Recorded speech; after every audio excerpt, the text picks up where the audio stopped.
All right, joining me now is Dane Moore of the Dane Moore NBA Podcast, covering the Minnesota Timberwolves for us here at the Alley Oop. Dane, thank you for stopping by. Has it been fun covering the Wolves lately? Yes and no.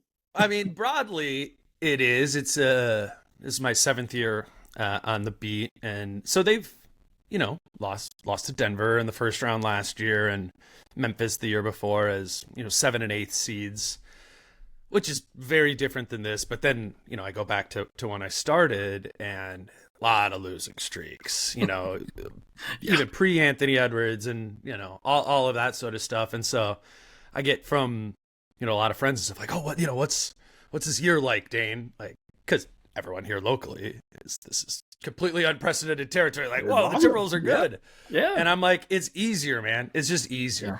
Like from what I do, what you do, it's a lot easier to be able to like go into the locker room and not have to ask the question of like, why was this your 9th straight loss? What have you not been doing differently? That is, that's just it gets in the way with some of the relationships with the players. And what I've really noticed is, which I find really helpful for my job, is being able to, even when the microphones aren't on, being able to ask some of the guys some more like specific questions. Sure. Because, which we'll get into, the Wolves are doing a lot of the same things, having success in a lot of the same areas, and struggling in a lot of the same areas. So to be able to, 2 minutes, be able to just like talk to Mike Conley or Rudy Gobert about what I'm seeing and don't understand, that's really helpful. And that stuff, you get a lot more of that when you're number 1 in the Western Conference than when you're number 13 or whatever. So it's been fun.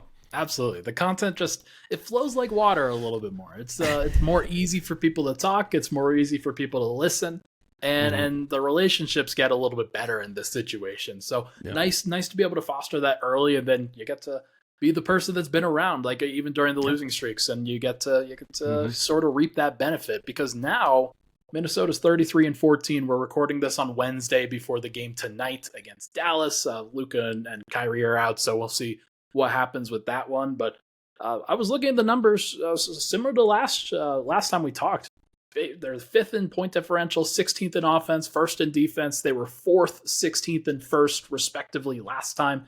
So not a ton has changed from the profile. And I feel like a lot of the conversation that we had last time in terms of, hey, how are they going to approach the clutch offense? How are they going to approach things where game gets kind of tight? It feels very similar to that, especially a couple stats here for you.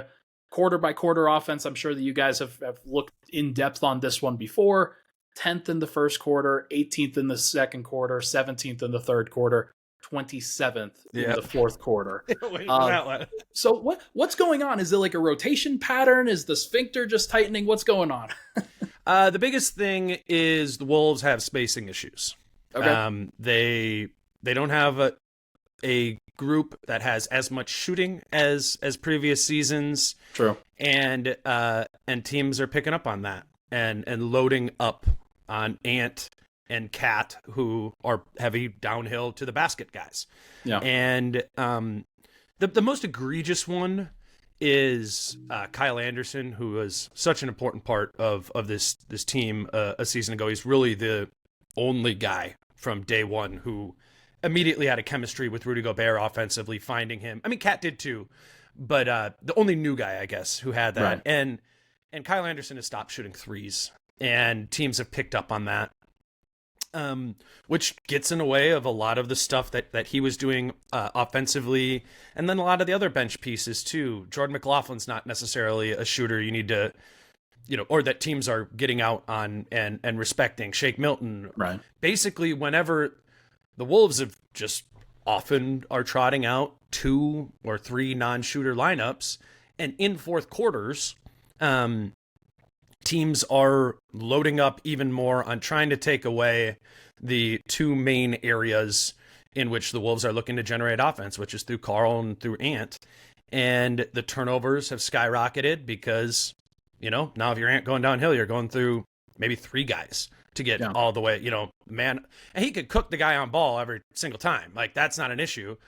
But is he cooking them and then going to where the gap help is, or is he going away from the gap help? if he does get away from the gap help, is he then able to effectively navigate the low man help at the rim? And he's really struggled with that. The teams have really brought that in more and more, similar but different with Karl. He's kind of attacking in different ways, but again, needing to navigate gap help and low man help because teams are just packing it in there. And in the fourth quarter, you want to run through those two guys. And when the Wolves have ran through those two guys, they turn the ball over or they don't make shots. And before the Oklahoma City game on Monday, I know the numbers were from Christmas to what would have that been, like the 28th or something, January 28th, so like a month. Karl was 4 for 15 in the clutch, and Ant was 4 for 15 in the clutch, and nobody else on the team had taken more than like 5 shots in the clutch. So what actually happened in the Oklahoma City game was that was a clutch game, close at the beginning, and the Wolves had 4 possessions in sequence. The first one was a Rudy post-up. Second one was a Nikhil step through into wide open mid-range jump shot. He hit that. Third one was Jaden McDaniels in the corner. Hit a corner 3, and then the fourth one that kind of sealed the game, was the play that made the whole big deal about Ant getting fouled by Shea, was a clean drive to the basket, which was the story. This is what I talked about afterwards. Was I was like, that dunk was great. Yeah. It was a product of actually having spacing and empowering the other guys that surrounded Ant on the floor, the 3 previous possessions, so he could go through the lane uninhibited for a game-sealing dunk. So I would say, as we record now, we're coming off of a game that it was better, but it's the number one concern with this team. Offense, specifically fourth quarter offense, because they are struggling to do that with any efficiency. Yeah, and that's always it's hard to say that one thing is going to be like, oh yeah, that is definitely going to transfer to the playoffs. That is definitely going to be this thing that pops up as a problem, because rotations are going to change, lineups are going to change. There could be a trade deadline move that's made for this team that could provide some serious spacing, and we'll just have to play that as it comes, obviously. But I do think that the one number other than the fourth quarter scoring that I'm looking at is this team is now back to dead last in turnover rate on the offensive end from on Basketball Reference. And that's not good, because where I think about that first is that Memphis series where it was just like Minnesota couldn't get out of its own way. And Mike Conley is one of those guys that should be helping in that. Anthony Edwards, Karl-Anthony Towns is a guy, guys who are evolving and getting better and more mature. This should be less of an issue than it has been. But if that spacing is going to cramp everything, the turnovers are just naturally going to happen when they're trying to do too much. It's plain as day if you're watching that's what it is. And you also have, as good as Ant and Cat are at a lot of things, they're just not good at that. That's just not one of their strengths. And the hope is repeatedly doing it over and over again. You're learning some lessons, and now you got some good tape from that OKC game, and you can be like, oh, look, proof of concept. But yeah, it's funny. They made the Gobert trade as a reaction to the Memphis series. On the record, Tim Connolly, Chris Finch, all that. In that series, the most egregious statistical thing was they got crushed on the offensive glass, and they didn't do a good job of defending the rim. So they go, problem solved, Rudy Gobert, right? But what was also an issue in that series was turnovers and late game offense. Yeah. And because those issues attached to Karl-Anthony Towns and Anthony Edwards, who were on the team back then too, even on a team with better spacing back then, and that issue remains. So I don't think they necessarily turned a blind eye to that. I think they prioritized rim protection and defensive rebounding in getting Gobert. And Gobert was also available, right? And it's worked. We can sit here and criticize, hey, this is solving one problem and creating another, or maybe not solving a different problem, but that has worked. And the defense is tremendous. And I keep looking at the defensive profile for this team, and if there's one thing that this team is always going to be able to hang their hat on, it's that. And you got versatile defenders as well. And I'm trying to think, man, is a team going to be able to break them in a playoff series? Is a team going to be able to break down that? I don't know. Maybe, but you've still got Anthony Edwards and Jaden McDaniels on the perimeter. And I would put Ant as the 4th or 5th best perimeter defender on this team. Nikhil. I completely forgot about Nikhil. And don't sleep on Mike Conley either. Yeah. In bits and pieces, he can do it.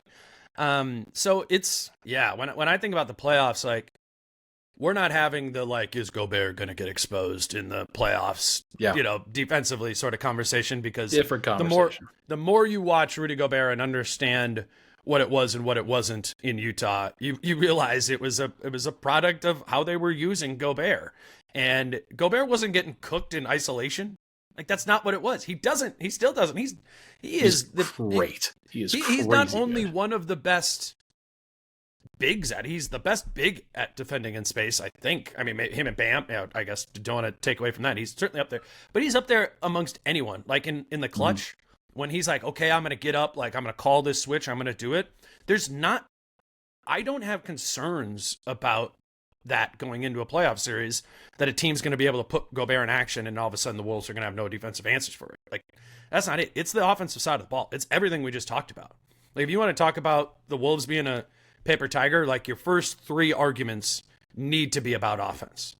In my opinion, I just, this team's pretty bona fide defensively, and particularly, man, just anybody listening, like, you get one of those weird league pass notifications, like nail biter in the Wolves game, like, turn it on and just watch the Wolves play defense in a close game in the last 5 minutes. It's really fun, and as we know, like, kind of becoming somewhat of a lost art in the NBA these days. The final possession that Ant had, I don't even remember who he was guarding in one of the most. Mikal Bridges. It was Mikal, yeah. Mm-hmm. Where he's just shadowing him and shuffling his feet as quickly as I've ever seen, and athletically as I've ever seen anybody do it in a clutch situation like that.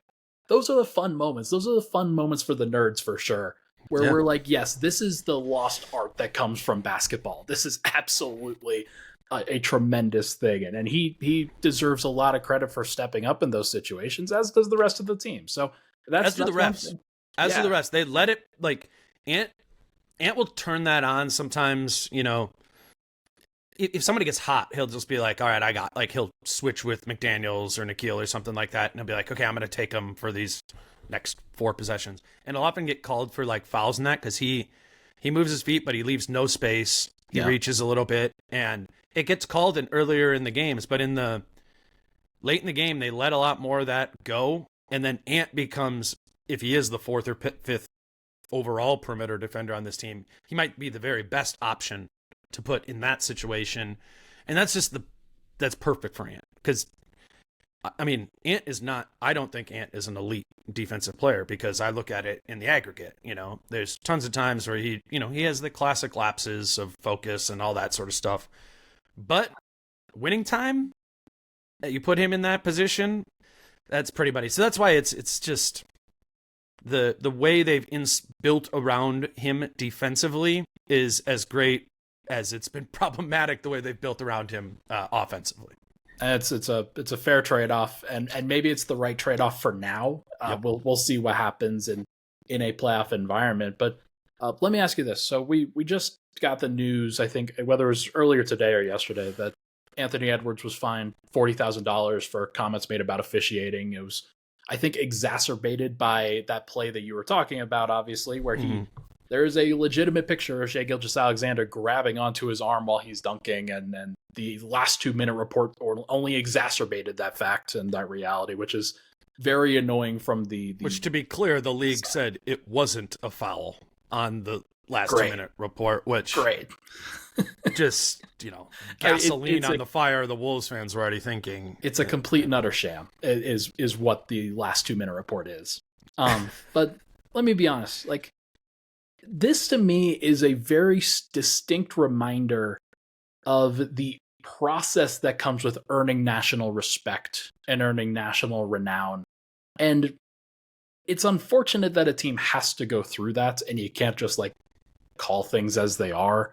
But I remember Denver going through this, and I remember them going through this in the bubble, specifically against that Lakers team, where it didn't matter what Denver was going to do in that series. They were going to lose it, and like they were probably the worst team, but it just didn't help, and you have to go through those tough situations. And I think Minnesota, despite the fact that, like, they are the first seed, they are clearly a team that is earning it in real time. They're earning this respect in real time, and yet I still feel like the national narrative on them is still we got to wait and see with this group. And maybe that comes with this lack of respect here. I don't know. There's an element of truth to being the team that is on the come up, not getting some of the respect when it comes to calls. And you're right. Bubble series is a good example of that. What I think about a lot more, and I think it's a lot more productive to put your energy into, particularly if you're Anthony Edwards or Karl-Anthony Towns, but I'll start with Ant, is the way in which you are drawing fouls. And there's a frustration, I think, that Ant has where he is getting fouled. Like that play is an example, like getting fouled. But Ant is a fast player. He is an explosive, and when it happens, and whether he gets fouled or doesn't get fouled, it happens in a split second. Whereas Luka, or I think a lot about Harden, more similar body types to Ant, but significantly more deliberate. And even when they're not doing the floppy stuff, there's an element of, in that body type, you're going to draw a lot more blocking calls than you are going to get anything else, because it's the way in which you position that body so as to get hit. When you're doing anything fast, you're going to miss more of it. I think that's just an element of this story here. And I think where Ant, at 22 years old, is in his head is he's looking around, he's watching other games, he's seeing other highlights, and he's seeing guys like Embiid, get a bunch of calls. But he's not necessarily delineating how those calls are made. And I think Jokic has some of that going on too, where he's learning how to find that like kind of middle ground of what is the best way for my game and my body type to draw fouls. Now It's kind of annoying we have to all do this, but this is part of it. It's just is part of how it works, is how do you play, and in that style of play, how do you best draw fouls, and to what extent should you maybe just ignore those so as to just focus on finishing through contact irregardless of the whistle. And I think Ant needs to just come to more grips with that nuance of what the situation is for him, because it's killing him on the other side, man. The amount of times, again, if you just turn on a Wolves game and it's the beginning of the third quarter and he doesn't get a call and he's talking to the ref and it's swing and his guy is, wide open for a three as he's not back in transition, that's hard. We've all played basketball and had that frustration about not getting it and not getting the call, but you gotta be able to flush that to move on to the next possession. I know that's like dad talking at you, waving your finger, but it's true. It is true. And when you're at this level, the level the Wolves are at, trying to compete for contention, the little things are even more important. And much like the late game offense, you hope Ant is able to learn and grow and be able to, find the most efficient way to do it. But I think it has to do with understanding how his game is different and how he plays like De'Aaron Fox, but weighs 50 more pounds than him. That's also the joy, in my opinion, that's also the joy of being able to watch him, though, of seeing somebody that size move that way. And you want him to be moving quickly. You want him to be exploding to the rim and doing all these athletic things. And it's unfortunate that he may have to tailor his game to what is acceptable for NBA refs at this point. And that's an unfortunate reality that I guess some of the best young players are going to have to go through, but I guess he's no different. So let me ask you this last thing here. Trade deadline stuff, we mentioned it a little bit earlier. I don't know what kind of resources the Wolves had, like tradable contracts and things like that. It doesn't seem like there's a ton, because most of the players that are on the roster, you're hoping you take with you to the playoffs and into a playoff series and hoping for that. So is there anything on the horizon for this team, do you think? Where do you think they can go that can help them? Yeah. It's pretty clear what we've all been kind of told through back channels is it's one of three things. It's a backup point guard, it's a bucket getter, or it's a movement shooter. And it's to add that to the second unit, perhaps in place of one of the current pieces, perhaps in place of Kyle Anderson, who is your biggest expiring salary. They have Kyle Anderson at 9. They got Shake Milton at 5, and they got Troy Brown Jr. at 4.5. That's kind of their ways to to match up a matching salary in a not extremely hurtful way, like, without like, putting in Nas or Jaden or anything big and crazy like that. So it you do the salary matching stuff on that, and you ask yourself, how many picks is it?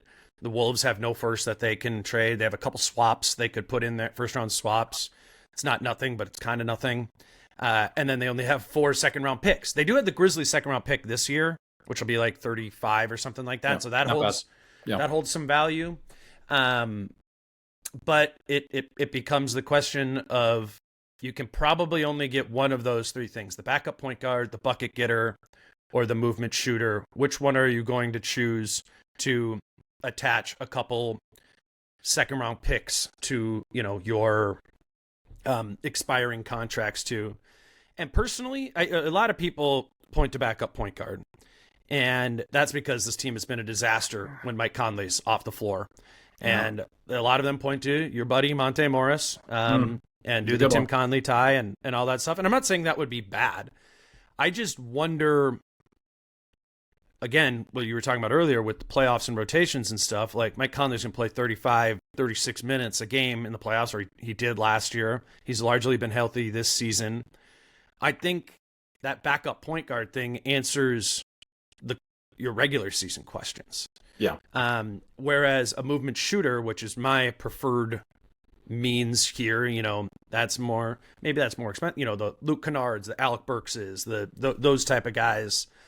That seems like a wiser place, all things equal, to invest assets, in my opinion, because I think it could be beneficial in the playoffs. And you're a team that should be caring about that. Then there's the bucket getter one. I think Finch wants that. He's always had kind of the affinity for that guy. He's tried to make that happen with Jalen Noel last season, Shake Milton this year, to no avail. Maybe needs somebody who's got a little bit more pop in that way. Bones Highland is a name that's brought up there too. Sure. Again, for the Conley connection, but also he's just kind of rotting at the end of the Clippers bench there too. So I would say those are the 3 things, and those are some of the names that are there. I'm pretty firmly in movement shooter camp, though, personally. Yeah, I think that probably makes the most sense. It's probably also the highest variance option, which can help you like in an offensive playoff series where maybe the defense doesn't hold up quite as strongly. Like, you need somebody who can give you a little bit of extra pop. Like, that's the one. And like hitting 3 threes in a quarter, that could really flip a game. So, and the backup point guard's the lowest variance. Yeah, agreed. Like, that's the one that's the steadiest regular season option, as you mentioned. So no, it makes, and that could be buyout too. I think they can get 2 of those 3 things. Interesting. They have an open roster spot. They're about $2.3 million below the tax right now. So provided they don't take back too much salary in the trade, I think a veteran point guard, backup point guard, could be had on the buyout market there while keeping them below the tax. That's kind of the way, I'm thinking about it. But I'm just also not certain any player that you trade for backup point guard or in the buyout market for backup point guard is going to for sure be better than Jordan McLaughlin, who's the second longest tenured player on the team, very familiar with the system, very familiar with the personnel, totally flawed. It's like 5'9". There's issues there, but the numbers have largely always bared out that J-Mac helps. And it's weird. I'm in a pretty different stance than I think a lot of the other people who are covering this team, or I hear talking about the trade deadline. I get a lot of Tyus Jones trade ideas sent my way, and I'm like, I love Tyus, Minnesota guy, like, yeah, sure, loved covering Tyus, good dude. Absolutely. Good basketball, underrated basketball player, should not be referred to as a backup point guard. But you could get me a lot more into that idea if it was a long-term thing and it wasn't just a rental. But as you start talking about anything long-term and signing another contract, anybody on this team, we can't have that conversation without talking about aprons and shit. So, you know how that goes. It's just complicated. It's going to be interesting, but that's just the pain of being a contender, and you got to navigate the ins and outs of it. And Minnesota's firmly into that conversation. And I can't wait for the next time we talk when we get to chat about like playoff matchups and things like that. It's going to be Going to be really fascinating. I'm really looking forward to it, man. But we'll have some Wolves Nuggets conversations too. Maybe have you come over on. I mean, those teams I think play 3 times in the last like 3 weeks. Yeah, this season, which I hope there's something to that. Like it should be like that should be for like the 1 seed. But I've been let down by early April basketball too many times to bank on it being fun. But we'll for sure talk then too. You guys got back Denver in early April back in 2018. That's one that Nuggets fans will always remember very morosely. Taj Gibson, baby. He is Dane Moore of the Dane Moore NBA Basketball Podcast. Really, really appreciate you covering the Minnesota here for us, man. Let's chat soon, all right? Anytime, Ryan.